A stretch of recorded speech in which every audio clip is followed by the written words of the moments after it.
So we all make mistakes, even Jesse. I made plenty of mistakes. And you have to. But the good news is if you learn from your mistakes, then you can take yourself to whole new levels of progress in the gym. Today I'm going to go over nutrition mistakes, workout mistakes, mistakes that I made that I'm actually pretty glad I made. Yeah. Because it taught me a valuable lesson and it's going to do the same for you. So we can let go of all of our embarrassments here today because we're all in the same boat. Yeah. All right. So let's start talking about what they are. The very first thing that I can talk about that I think I did incorrectly was I abandoned the big lifts at a very key moment in my training journey. When was that? Early. See, what I think people do is they don't treat the big lifts the way they should be treated. Let me give you a little story. So when I trained, anyone that's followed me for any length of time knows that I have an older brother, 4 years older, who basically motivated me to get started training. I just wanted to hang out with him a little bit, so I'd train in the gym down in the basement with him. But I wasn't really doing anything too serious, but when I started to actually bench press, for instance, I was adding weight to the bar, I had him there to spot me, but then something happened. He left for college. He's 4 years older than me. And he left at a time that was very important developmentally for me in my early teens. 15, 14 years old, right? 15 in there. So what I started to do with no spotter working out in my basement was I started to train on a Smith machine. I went out and bought a Smith machine, and that's what I did my bench press in.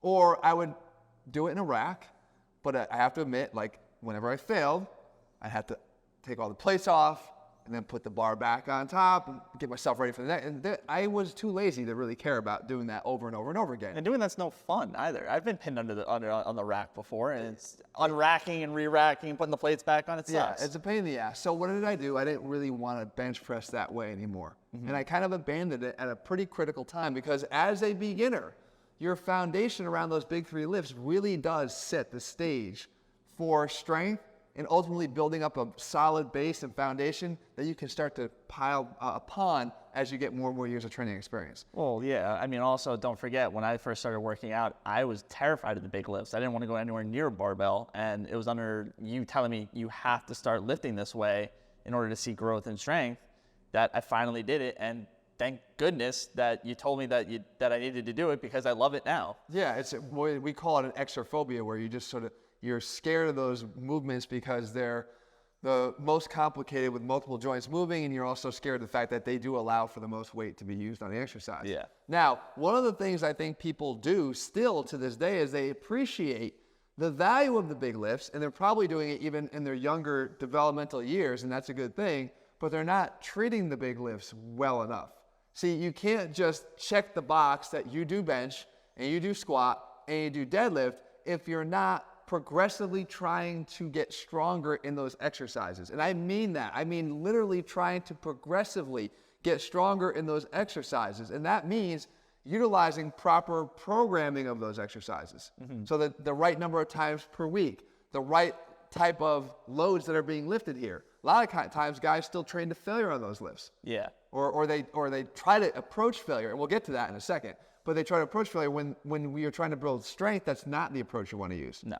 And that is actually something you learned quite a bit. Yeah, I learned when trying to get stronger that by lifting sub-maximally, I was actually getting stronger in the process. It's a weird kind of concept to get a hold of when you first start out. Like, if I'm not lifting max weights, if I'm not maxing out in the gym every single time I get on the bar. How you getting absolutely stronger. Yeah, exactly. But it does. That's the way strength works. So doing those lifts and doing them the appropriate way is something you need to invest time and knowledge into doing so that you can build that foundation, because that starts. So that's something that I think people make early on. Yeah.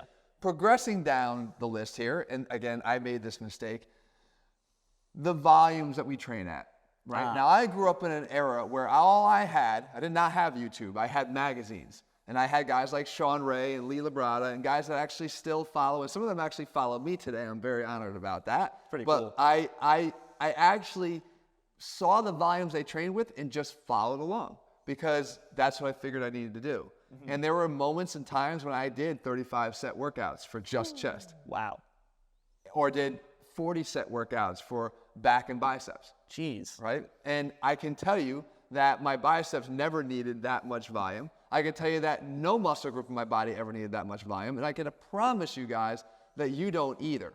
However, we have modern day equivalents of this also, and that is we see our favorite influencer, And whether or not they're using or not using something, we do sort of sometimes blindly follow what they're doing in an attempt to achieve what they're achieving. Yeah. It's a major mistake. It's a major mistake. And again, I always told you guys, volume and intensity are highly correlated.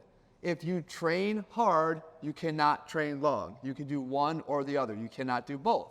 And I believe, as we'll get to in a second here, when it comes to the option of training harder but shorter, that's the appropriate option for most people, because if you're natural and you're trying to see gains, optimizing your recovery time is a much faster way to get to the results that you're ultimately looking for. But spending time, too much time in the gym, just using high volume that's not even adequate to actually produce the change that you're looking for, and a lot of times it leads to these early stage breakdowns earlier than you should see them. Yeah. It's almost like, coming from a baseball background, how many of these pitchers are actually blowing out elbows now at ages they never did before? Oh my God. Everyone seems like they're having Tommy John surgery. Right. Growing up, we didn't see these breakdowns start to happen until they were 38, 39, or 40. Now we're seeing it early because there's too much use without any compartmentalization in terms of the types of things that you're doing. So even if you're doing a higher set workout of chest, how are you splitting up the exercises that you're doing? Because if you're doing incline, decline, flat, Dips. push-ups, like there's nothing that's including the elements I always talk about of adduction. Like you're not complementing the exercise choices based around the specific function of those exercises. You're just piling on more volume into the same function, which is not going to have an additive effect. At some point, it actually starts to have a negative effect. Diminishing returns, as they say. That's what they say. So you need to realize that the option of just simply adding volume, though some studies might point you to increased volume over very low volume being more effective, always consider the fact that the equalizing factor of that is going to be your intensity and the effort that you put forth. And I'm going to always want you to veer more towards the effort if you're looking to build muscle naturally. Another thing I did wrong here, this goes into the diet side of these, but again, I think there's such a modern day equivalent of this too. And there's, how do you approach your nutrition? Because I'm going to tell you this. If you want to build muscle or the best physique that you can, you need to get your nutrition in check. Of course. And I don't think people understand how important that really is. I think I've gone on record as saying 70% of how you look is based on nutrition. I will tell you that 90% of how lean you are, 95% of how lean you are, happens to come down to how you eat and fuel your body. Not any of the things that you're doing in the gym. And I don't even care if it's conditioning or cardio and burning a few extra calories here or there. It's how you fuel your body on a consistent basis is what determines your levels of body fat. So if you want to be lean and ripped, that's going to come down to how you eat. Now add on another element that if you want to be lean and ripped or lower levels of body fat, it's going to come down to how you eat consistently. Yeah. Because it's not just about how you do the one thing. Now you add on to the fact that if you want to be lean and ripped, you need to do it well and consistently. Then how are you going to do that if you're doing it based around some type of exclusionary approach? Oh, that's the worst. For me, it was dietary fat. Because Really? again, you got to go back to the era that I sort of, sharpened my teeth in, and that was back in the 80s and 90s, and dietary fat was the enemy for us, especially guys trying to be lean. So I avoided dietary fat almost completely. Like if I could count my grams of fat, there were times where I don't think I had 1 gram in my diet unless it was happening accidentally. That doesn't sound healthy. No, I paid the price. And I've shared this story before. Like, I literally was freezing during the day. I had no ability to tolerate any temperature change. And I'm talking about even just an air-conditioned room was too much for me. I had no insulation capabilities. My worst thing was my eyes and the photosensitivity I had to the sun was horrible. I could not go out in the sun without squinting, like barely able to open my eyes, because we know that the fats that you eat are very important to the phospholipid layers of important cells in your body, including those photoreceptors in your eyes and a lot of other important cells in your body, that I was literally depleting myself in ways that were completely unhealthy. Luckily, they're so overt that I saw these things and these changes and these negative changes happening that I was smart enough to intervene and actually start having some body fat. But what's the difference nowadays when people want to run to exclusionary dietary approaches regarding, let's say, even carbohydrates? Oh, everyone wants to eliminate carbs completely and thinking they're the enemy, and that if they want to get lean, that they have to completely avoid it. Just eat meat and fat but no carbs. Yeah. Or the keto approach, right? Like, guys, I don't want to turn this video into an anti-keto, and I know that already the commenters are queuing up to call me an idiot and outdated. No, this is about sensibility, and this is about longevity and sustainability. I've said it to you before, if you want to follow one of those approaches, but for you it works so well because your body tolerates the fact that you do not need carbohydrates, but you can sustain that and you function at a high level and nothing is compromised, then by all means, go ahead and do that. I'm saying that through my bulk of experience working with people who have tried these things, they do not have sustainability. And without the sustainability, your ability to follow that nutrition to the point where you actually get the results you're looking for is going to go out the window. So the nutrition approach has to be something that you can sustain,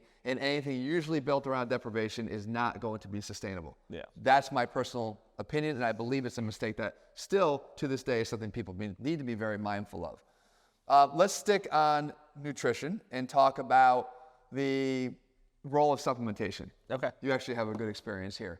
Yeah. When we talk about supplementation, I think people still at times view them as more than supplements. They become staples. Now, they should be supplement staples, but they shouldn't be the staples. They shouldn't be replacing your meals. Right. Is what Jeff is saying. And you talked, yours was early on was regarding weight gainers, right? Yeah. So when I first started lifting, even back when I was in high school, when I wasn't really taking it seriously or anything like that, I was always told you got to put on mass, you got to put on size.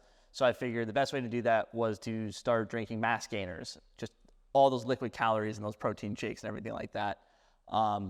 However, I found that the problem with that was I wasn't actually increasing my appetite.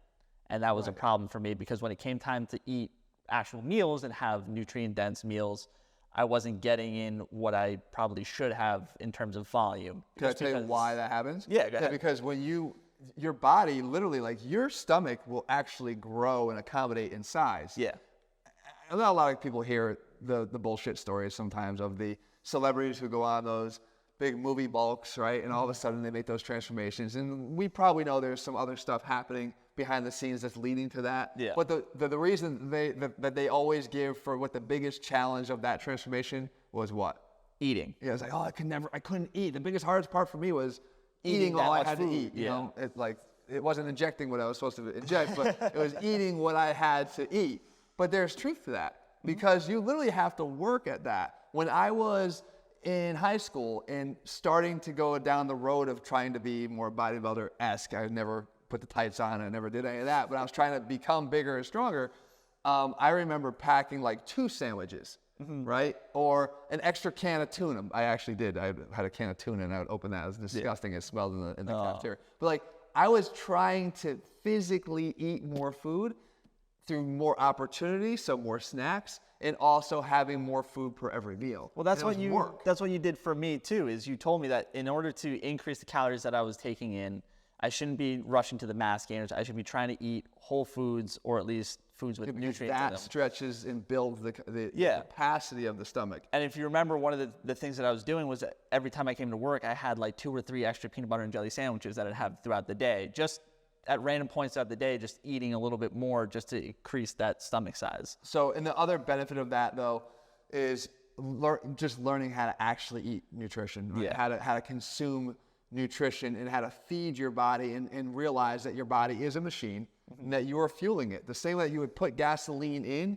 you are putting food into your body for fuel, and just simply trying to get it all through a liquid shake, again, goes back to the last point. Where's the sustainability in that? Yeah. I don't think that's a good long-term It also comes approach. down to the fact that, like, if you think about it, your body is a car, like a machine, and you're putting fuel in it. If you're driving a high-end sports car, you're going to put in the highest minimum octane fuel. You're not going to treat your body the same way in the fact that you're not going to be shoving McDonald's Big Macs down your throat trying to get bigger and stronger and leaner at the same time. Nutrition quality is a whole other part too, and you need to learn that along the way. Yeah. Is that the quality matters, but again, you won't learn about quality if you're never putting any of the food in your body in the first place, because you're trying to do it all through supplements and weight gainers and mass gainers. Yeah. This one actually is close to my heart as a physical therapist because I see it happen all too often. And this is something that I did really early on because I was blessed with the flattest feet known to man. You got flippers for feet. Flipper feet. But it was training through pain instead of around the pain. Yeah. Right? In other words, like training despite the fact that I was in pain, doing the things that I still thought I was supposed to be doing. So for instance, I talk all the time about my trashy knees and the fact that there's nothing left there, right? That happened as a result of basically just hard-headedly going through squat after squat after squat with completely effed up foot biomechanics and being as flat as possible and caving in. You know, we talk about overpronation, caving in, which puts stress on the knees, which then puts stress on the hips as a result of that, which puts stress on the low back. Like, never really caring enough to delve into what's going on. Why are my knees hurting so bad? What can I do to fix it? Just instead training through it. And a lot of people think that that's some sort of badge of honor. Yeah. That is not a badge of honor. The athletes that I work with these days, they know that it's not a badge of honor. It's actually, it's a mark of stupidity, especially in ignorance for longevity, right? Like these guys know better to think long-term down the road, because modern day technology makes it easier for you to compete for many more years, right? Guys are playing into their later years. If they're giving that away because they're hard-headedly, again, not addressing something that could be addressed that allows them to keep playing around that pain, then that's something that they're sort of making a giant mistake on. So what do you do in your own training when your shoulder hurts and it's time to go bench, right? Or when your knee hurts and it's time to go squat? Or when your back's hurting but a low bar squat hurts that? Do you just keep low bar squatting? No. Do you switch to a Bulgarian split squat because you can keep your back in a neutral position? Yeah. It's one option. Do you do a high bar squat? Because Probably. it's another option.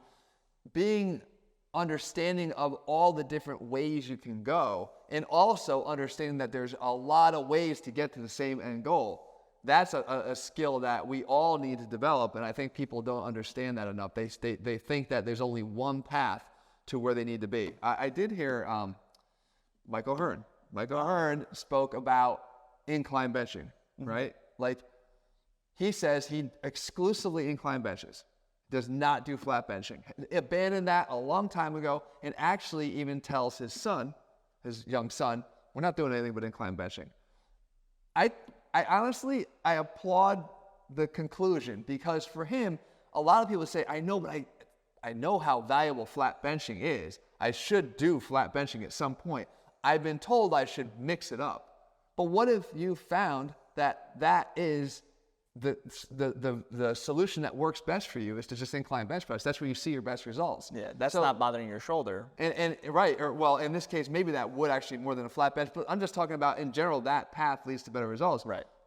Commit to it. Commit to it. When you're seeing pain or feeling pain from something, try to find out the source of that pain. Train around it with these other variations. And then again, as you address that pain, you might be able to reintroduce the thing that was causing you pain in the first place. Okay. But simply banging away at the same thing that was causing the pain is going to lead to more pain until ultimately you can't train at all. Yeah. It's not a good approach. That's the last thing we want. We don't want to be kicked out of the gym for injuries or pains or discomforts. Next up, this one is a very sore spot for me, especially because I feel like people flip-flop on this all the time, and I have not. But we're talking about training to failure. Right? Okay. And the role of training to failure. This is a place where I'm actually lucky to have grown up when I did and learned how to train when I did, because the people that I was watching, though they were doing 35 or 40 sets, were also training to failure. And training to failure, as I said before, train long, train hard, but you can't do both. You need to be able to put forth that effort. And training to failure was a critical part of seeing the results that I believe a natural lifter needs to do. It might sound counterintuitive because, oh, well, you can't recover from that. Well, that's because you can't do those volumes and train to failure in all those sets. Right. But you have to pull those volumes down, but then you do have to put forth the effort and push yourself to failure. And again, a lot of the people who even recently, within the last couple of years, were preaching to you all about reps in reserve and how important it is, are now all of a suddenly saying how training to failure is where it's at. Like, it's always been at there. Yeah. The thing is that it's your objective way to understand. So even beginners who are just starting out, the giant mistake they would make is not training to failure, because they have to learn what failure is. Right. They have to get to that objective endpoint. I'm talking about failure within good form, not this ugly shit where you can't even recognize the exercise you're doing. Yeah. That's an injury risk. I'm talking about training to failure through good mechanical form and then saying, yeah, I can't get another rep. I at least know that objectively, across the board, I've reached failure. And then I can work off of that. If I do want to back off for a set or so I don't do every single set to failure, I can do that because at least I know what failure is. But getting into this and saying 4 to 5 reps in reserve or 3 reps in reserve or 2 reps, there is no context for that. People don't even know what that is. And considering the fact that most beginners always underestimate their capabilities in the gym. Oh yeah, everyone is always saying, "Oh yeah, it starts to burn. I'm done." Right, like that's not.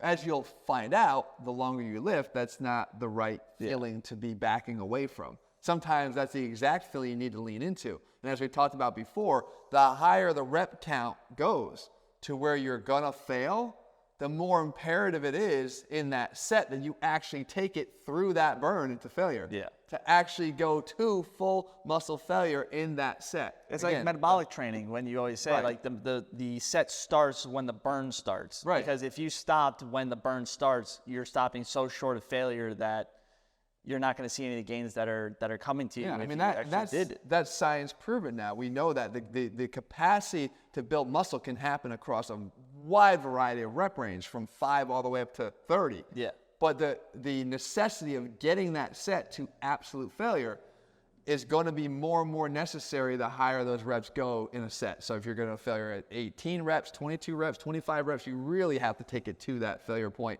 and beyond, like that burn, and get through there to ensure that you get there. Look, guys, remember, mistakes are only mistakes only if you don't learn from them.